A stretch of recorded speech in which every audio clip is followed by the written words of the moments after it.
बच्चों, पिछली क्लास में हम सर्वे विधि कर रहे थे और सर्वे विधि में भी हमने साक्षात्कार विधि को पढ़ा। साक्षात्कार विधि क्या है ये कंप्लीट हो गया था। अब हम कर रहे हैं कि साक्षात्कार विधि के गुण क्या है। साक्षात्कार सर्वे में व्यक्तियों को बोलकर अपना विचार देना होता है, इसलिए इसका प्रयोग सभी तरह के व्यक्तियों पर किया जा सकता है।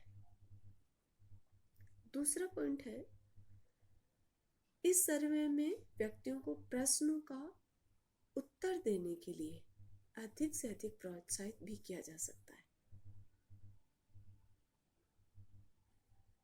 क्योंकि किसी कारण से व्यक्ति प्रश्नों का उत्तर छिपा लेना चाहता है। अध्ययनकर्ता अपनी कुशलता का प्रयोग कर उसे अधिक प्रोत्साहित करता है और उसे उत्तर देने में सहायता करता है। तीसरा पॉइंट है, इस सर्वे में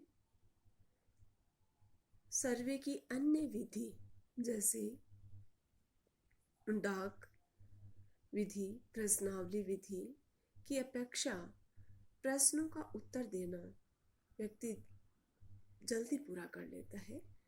इसलिए इस विधि से या इस सर्वे से हमें रेलिवेंट इंफॉर्मेशन जल्दी प्राप्त हो जाती है। उसके बाद आते हैं कि अगर हम इस सर्वे को काम में लेते हैं तो इसके क्या क्या दोष हो सकते हैं, क्या क्या अवगुण हो सकते हैं, या हमें काम में लेने से हमें किन किन हानियाँ हो सकती है, क्या क्या कठिनाइयाँ हो सकती हैं, सभी के लिए ये पॉइंट्स हैं। फर्स्ट पॉइंट आता है कि इस विधि को प्रयोग में लेने से या इस सर्वे को काम में लेने से अनुसंधानकर्ता को व्यक्तियों द्वारा दिए गए शाब्दिक अनुक्रियाओं पर निर्भर करना पड़ता है। व्यक्ति अपने वास्तविक जीवन में इन शाब्दिक अनुक्रियाओं के अनुसार व्यवहार नहीं करता है। ऐसी परिस्थिति में इस सर्वे द्वारा प्राप्त परिणामों पर अधिक विश्वास नहीं किया जा सकता। दूसरा पॉइंट यह है, यह भी देखा गया है कि जब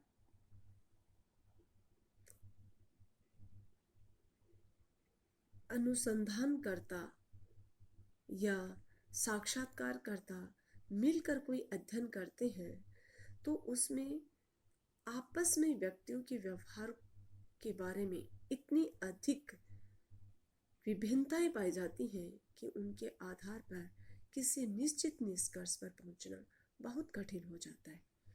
ये बात विशेषकर उन परिस्थितियों में अधिक होती है जब अध्ययनकर्ता द्वारा असंरचित साक्षात्कार किया जा रहा। उसके बाद आता है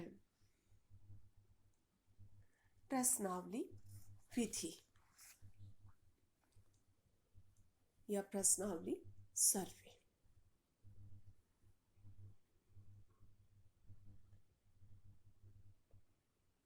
सर्वे विधि की इस प्रश्नावली सर्वे में विशेषकर डाक प्रश्नावली का प्रयोग समाज मनोवैज्ञानिकों द्वारा अधिक किया जाता है। इस विधि में अनुसंधानकर्ता जिस समस्या के बारे में अध्ययन करता है या जिस समस्या का उसे अध्ययन किया जाना है उससे संबंधित कुछ प्रश्नों को पहले से ही तैयार कर लेता है और उसे एक पुस्तिका के रूप में छपवा कर या बुकलेट तैयार करवा कर उन व्यक्तियों को डाक के माध्यम से भेज देता है।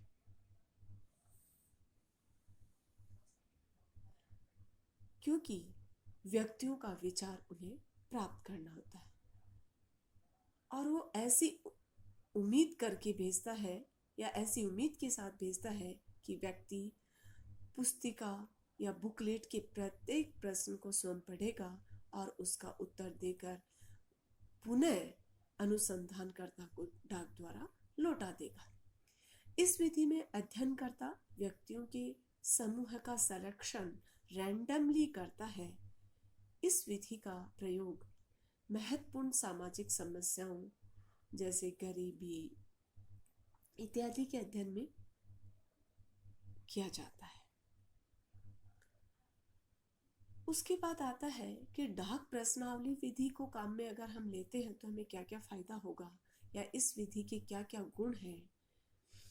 तो इसके प्रमुख गुणों में फर्स्ट है, इस विधि द्वारा बहुत ही कम समय में अलग अलग स्थानों पर रहने वाले व्यक्तियों के विचारों का अध्ययन आसानी से कर लिया जाता है। यानी इस विधि को अगर हम काम में लेते हैं तो हम कम समय में अधिक से अधिक सर्वे कर सकते हैं। इससे हमें समय की बचत होगी। इस विधि को अध्ययन में शामिल करने से हमें समय की काफी बचत होगी। दूसरा है, इस विधि से उन सभी समस्याओं पर प्रकाश डाला जा सकता है या उन सभी समस्याओं का अपने आप समाधान हो जाता है जो साक्षात्कार सर्वे विधि में साक्षात्कारकर्ता से संबंधित होती है। जैसे कुछ समस्याएं साक्षात्कारकर्ता की अपनी व्यक्तिगत पूर्वधारणा से संबंधित होती है, जिसके कारण उसका प्रभाव अध्ययन के परिणामों पर पड़ता है और परिणाम विश्वसनीय नहीं हो पाते हैं। डाक प्रश्नावली विधि में इस तरह की समस्याओं या इससे संबंधित कोई दूसरी समस्या उत्पन्न होने का सवाल नहीं उठता है या इस तरह की समस्याओं का सामना डाक प्रश्नावली विधि में हमें नहीं करनी होती है। तीसरा पॉइंट आता है कि डाक प्रश्नावली में उत्तरदाता से सीधा संपर्क करने से संबंधित समस्याएं अपने आप खत्म हो जाती है, क्योंकि इसमें उत्तरदाता से सीधे संपर्क स्थापित करने की जरूरत नहीं पड़ती है, क्योंकि वो स्वयं ही बुकलेट को भर के डाक के माध्यम से पहुंचा देता है। उसके बाद आता है कि अगर हम इस विधि को काम में लेते हैं तो हमें किन किन कठिनाइयों का सामना करना पड़ सकता है या इस विधि के क्या दोष है, क्या अवगुण है। फर्स्ट अवगुण है कि इस विधि का सबसे महत्वपूर्ण दोष यह है कि अधिकांश उत्तरदाता भेजी गई प्रश्नावली को निर्देशानुसार भरकर वापस नहीं लौटाते हैं। इससे अनुसंधानकर्ता को समस्या के बारे में अध्ययन करना कठिन हो जाता है और फिर निष्कर्ष पर पहुंचना भी कठिन हो जाता है। दूसरा जो दोष है वो है, इस प्रश्नावली में प्रश्नों के जो उत्तर दिए गए होते हैं वे उत्तरदाता द्वारा ही दिया गया है या किसी और व्यक्ति द्वारा दिया गया है, उसका निर्णय नहीं हो पाता है। अधिकांश हम ये देखते हैं कि वास्तविक उत्तरदाता के बदले परिवार का कोई भी अन्य सदस्य प्रश्नों का उत्तर देकर प्रश्नावली को लौटा देता है। ऐसी परिस्थिति में डाक प्रश्नावली द्वारा प्राप्त सूचनाओं की विश्वसनीयता समाप्त हो जाती है। तीसरा सवाल दोष है, डाक प्रश्नावली का प्रयोग उन अध्ययनों में अधिक महत्वपूर्ण नहीं होता जहां अनुसंधानकर्ता या अध्ययनकर्ता व्यक्तियों से बातचीत करके उनके विचारों की गहराइयों में जाना जाता है। उसके बाद हमारा थर्ड जो पॉइंट था या थर्ड सर्वे था, पैनल सर्वे। इस विधि में सर्वे करने वाला व्यक्ति जनसंख्या से चुने गए या लिए गए सैंपल में व्यक्तियों के समूह का इंटरव्यू 2 या 2 से अधिक बार करता है तथा समस्या के प्रति उनकी विचारों से अवगत होता है। इस विधि को या इस सर्वे को हम काम में लेते हैं तो इसके 2 प्रमुख फायदे बताए गए हैं। दो एडवांटेज बताए गए हैं। फर्स्ट है, इस विधि में सभी मनोवैज्ञानिक ये आसानी से जान पाते हैं कि वे कौन कौन से कारक हैं जो समय बीतने के साथ साथ व्यक्तियों की समूह की मनोवृत्तियों में परिवर्तन लाते हैं। दूसरा पॉइंट है, जब एक ही सैंपल के मतों को दो या दो से अधिक बार जाना जाता है तो इससे सैंपल द्वारा दिए गए मतों की स्थिरता या विश्वसनीयता का भी पता चलता है। उसके बाद आता है कि इसमें कौन किसकी कमियां थी, या इस सर्वे को अगर हम काम में लेते हैं तो क्या कठिनाइयां हैं।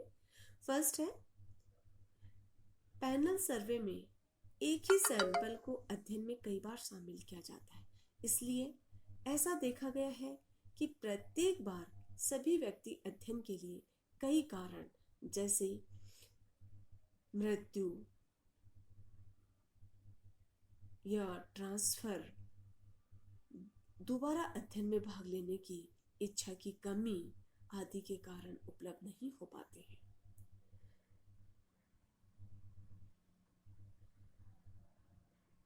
इसमें परियोजना के दो बार उपलब्ध नहीं होने के कारण अध्ययन के परिणामों विश्वसनीयता कम हो जाती है या अध्ययन के परिणाम प्रभावित होते हैं। दूसरा पॉइंट आता है, इस सर्वे में व्यक्तियों के एक ही समूह है या सैंपल का अध्ययन कई बार किया जाता है, इसलिए इससे परियोजना अधिक संवेदनशील हो जाते हैं और वे वांछित अनुक्रिया नहीं करते हैं और इससे सर्वे के परिणाम दोषपूर्ण हो जाते हैं।